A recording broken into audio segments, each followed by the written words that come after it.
It's finally starting to show. One thing that I've said in the past is that the frames would be counted.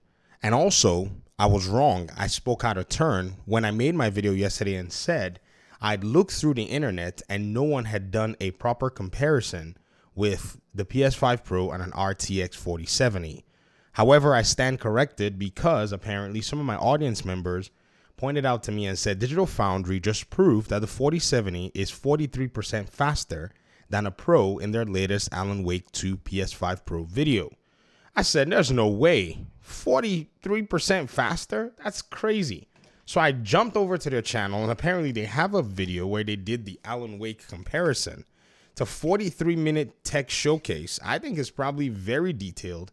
And I got to be honest, ladies and gentlemen, it was not easy watching this video from ground up. I literally had to wade through a lot of what this particular showcase was doing. And to be honest as well, for the second time, I did not get to the end. I never made it to the end. It wasn't until later that I saw this particular, comment about the 43% and some others. I started to look through and see, where did they get 43% from? And that's because I stopped somewhere around where they were talking about ray tracing and such. Apparently, the 43% speed in Alan Wake 2 was buried way at the end of the video. That's literally where they came to put the FPS comparisons. Now, what did they do? Well, one of the very first things that you'll see here is they had to actually force down the resolution of the game on PC to match the PS5 Pro's resolution. So they actually were not using a base resolution of something that I think would be impressive or something that even the 4070 could handle. They had to basically push it down to 864p and did pretty much a similar setting based on what the PS5 Pro had. And this picture pretty much sums it up. You have hardware that is dedicated GPU, pretty much showing that it is better than the PlayStation 5 Pro. Now, this is no surprise to anybody who was, in a sense, objective about what the outcome was more than likely going to be, because for the most part, this was already, suspected by people who tried to be objective in this conversation. However, there's something, or I think a few things that need to be pointed out. Number one, if you're buying a PlayStation 5 Pro and you want to go ahead and upgrade your own PlayStation 5 console, we have nothing against you.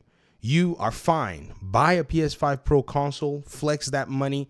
Never allow anybody tell you what you need to do with your money. You could take their recommendation if they're, giving it, but at the end of the day, you worked hard and you should be able to enjoy what you want to enjoy. So this particular conversation in terms of the metrics and in terms of the numbers and the analysis is not directed at anyone who wants to buy themselves a PS5 Pro.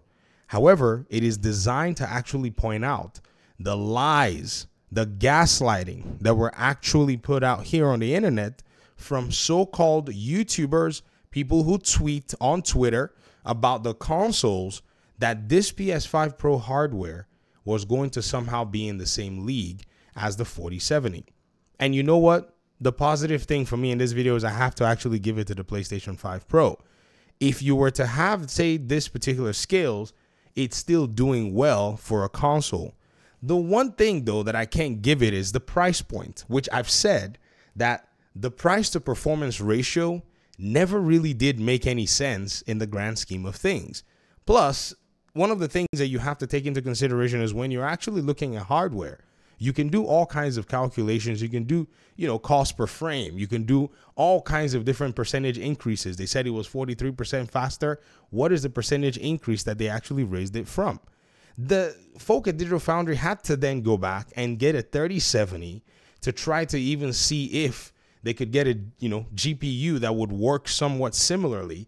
And the 3070 was still slightly faster, which is an older GPU, but I still think it's impressive because there was a time I was looking at a 3070 as a GPU that I would have considered to put in my rig, which is nothing wrong with it. But still, this is with you still handicapping these GPUs and forcing down their resolution. In fact, they used a specific software to actually force the resolution down for them to be able to actually take these analyses into consideration. So by and large, for the Alan Wake 2 game, there's seemingly right now almost no way to actually test out the capability of the PlayStation 5 in its full-blown, explosion when, compared to the 4070, the 3070, or even the 2080 Ti in their full-blown, configuration. So this is them basically running at the max possible resolution and frame rate that you can get out of them. So the PS5 Pro is, in my opinion, old technology. And again, this is educational for a reason. AMD and NVIDIA, they make their graphics cards and they make their graphics processing and their devices based on slightly different technology. The RTX series really were an advancement in the GPU technology. It really brought a different level to the game. And AMD has not necessarily been able to keep up with NVIDIA. I think they're almost, no, they've already, signaled and bowed out that they weren't even going to be going for the high-end GPUs anymore. Now, this doesn't mean that AMD is fully crushed in this regard. AMD does have the technology that can deliver raw power, where you can get a system built under AMD that will basically blaze FPS with no regard. It's when it comes to ray tracing and some of the other things like upscaling that it doesn't match what NVIDIA has in play. So when I build my $650 PC build, you can see it on the bottom right corner of the screen.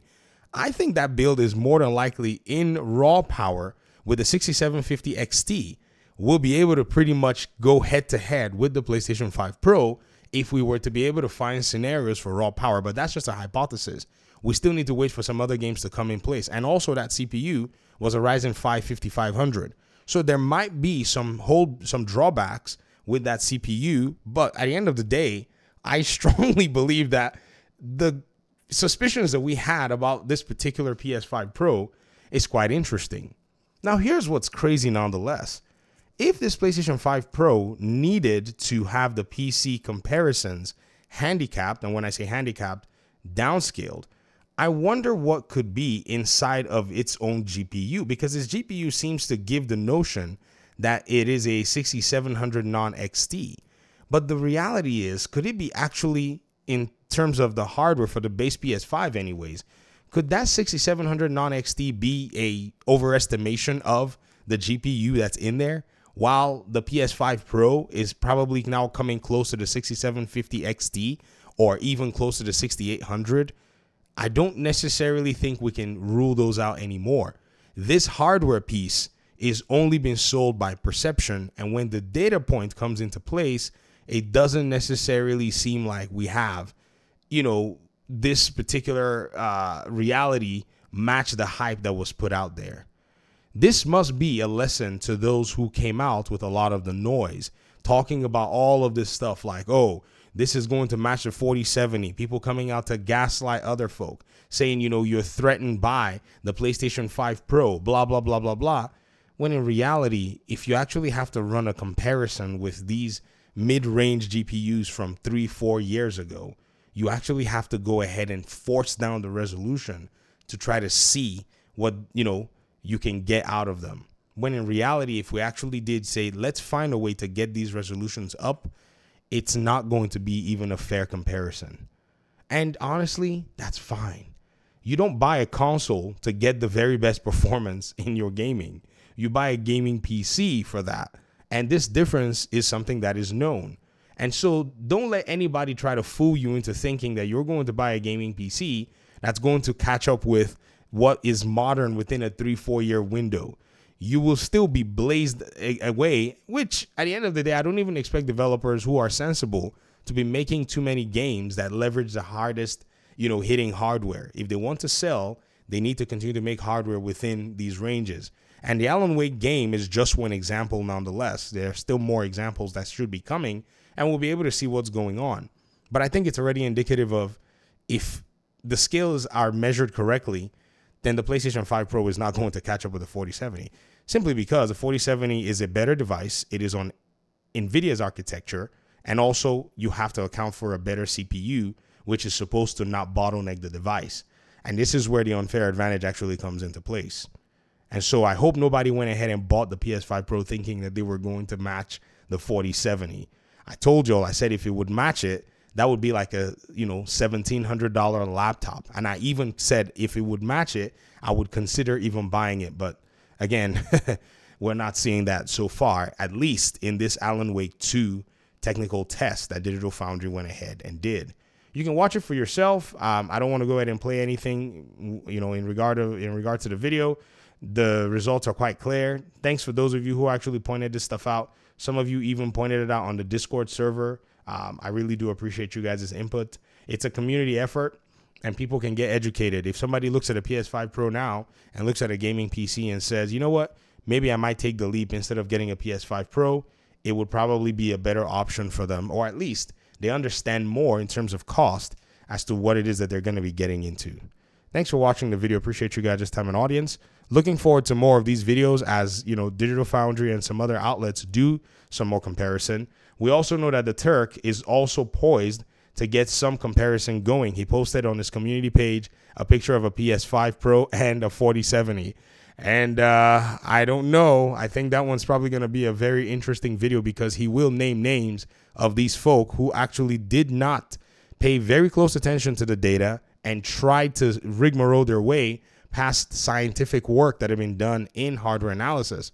And I think the egg is already the egg was already on their face a while ago, but now we're going to take it piece by piece to see exactly where they made many of their mistakes and how they try to mislead people.